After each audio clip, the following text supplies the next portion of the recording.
Hi, I'm Le, an applications engineer at Liquid Instruments. Today I will demonstrate a fun experiment of using the lock-in amplifier to transmit sound over light. This demonstration is built upon an interferometer setup with a couple of modifications.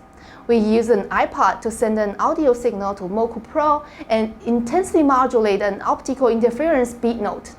Then the Moku Lock-in Amplifier can decode and recover the sound and send it to a loudspeaker to play it. I will first provide a quick overview of the optical setup, which is a generalized Mach-Zehnder interferometer. The output of a continuous wave laser source is split into two beams.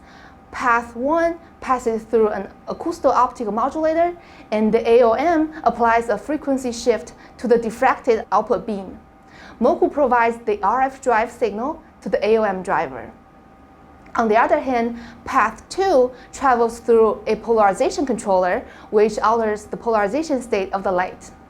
The two beams then recombine and pass through an adjustable attenuator to avoid saturating the photodetector.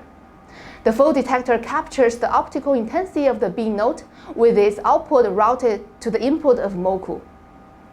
Let's take a look at our interference signal on the Moku Oscilloscope.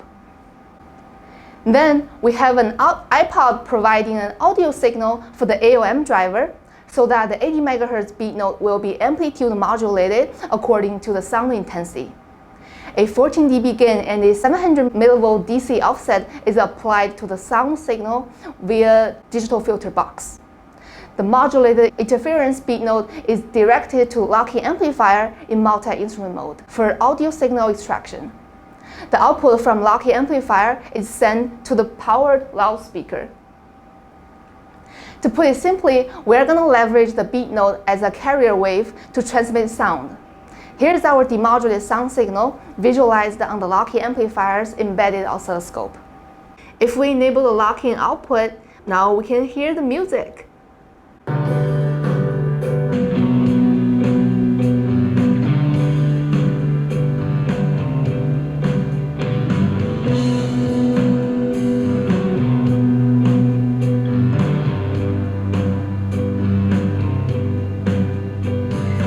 So there we have it, transmitting sound over light. If you want to learn more about the lock-in amplifier and other instruments, head to liquidinstruments.com or visit the links in the description box.